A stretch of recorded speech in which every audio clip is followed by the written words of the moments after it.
মাই families, আমি ইঞ্জিলা। আশা করি সবার দিন খুব ভালো কাটছে। আমি আজকে তোমাদের সাথে শেয়ার করব একটা নর্মাল ফ্রাইড রাইসের রেসিপি। তো সেখানে আমরা প্রথমে কড়াই অল্প করে একটু তেল দিয়ে নিলাম, 2 টেবিল চামচ মতন এখানে তেল আছে। তার উপরে কিছু পেঁয়াজ টুকরো টুকরো করে কাটা, একদম ছোট ছোট সাইজকে না করেও মিডিয়াম সাইজের কাটলেও চলবে। তার সঙ্গে সেটা একটু ভালোভাবে ব্রাউন হয়ে যাওয়ার পর এখানে আমরা গাজর ক্যাপসিকাম টুকরো টুকরো করে কাটা, সেটাকে একটু ভালোভাবে দিয়ে নেড়ে চেড়ে নিলাম। তো সেখান থেকে ওটা যখন সেদ্ধ হয়ে যাবে তারপর আমরা একটু দেবো নুনটা দিচ্ছি যাতে ভালোভাবে সেদ্ধ হয়ে যায়, তারপরে যেন জলটা না বেরোয়। এই সময় গ্যাসের ফ্লেমটা সবাই একটু বাড়িয়ে দেবে, তাহলে খুব ভালো হয়। এরপর আমরা সেদ্ধ করে রাখা বাসমতি রাইস নিয়েছি, 2 কাপ মতন চাল দিয়েছিলাম। চালটা সেদ্ধ করে নিয়েছি নুন আর গোটা গরম মশলা দিয়ে।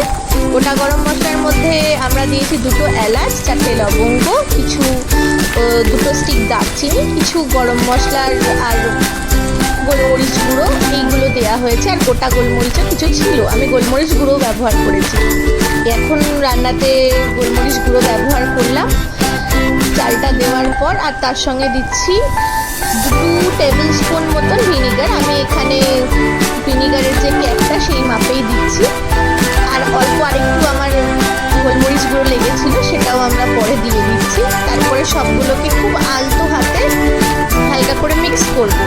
এর মাঝখানেই আমরা দিয়ে দিচ্ছি 1 to 2 table spoon soya sauce. Soya সসটা অপশনাল, কেউ যদি চাই একটু চাইনিজ টেস্ট দিতে তাহলে সোয়া সসটা ব্যবহার করতে পারে, না হলে সোয়া সস না ব্যবহার করলেও চলবে। এখানে আমি আরেকটা কথাও অ্যাড করছি, যদি কেউ চাই যে নর্মাল নুন ব্যবহার করবে না, তাহলে এখানে যদি সিন্ধুক নুন যেটা বলে বা পিঙ্ক সল্ট যেটা বলে সেটা ব্যবহার করলেও খুব ভালো টেস্ট আসে।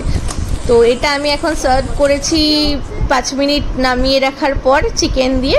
যদি চিকেনের রেসিপিটা আপনারা সবাই দেখতে চান ডেফিনেটলি আমাকে বলবেন, আমি করে দেখাবো। এটা হচ্ছিল একটা নর্মাল ফ্রাইড রাইসের রেসিপি। কেমন লাগলো সবাই প্লিজ একটু জানাবেন। আশা করি সবার দিন খুব ভালো কাটবে। ভালো থাকবে।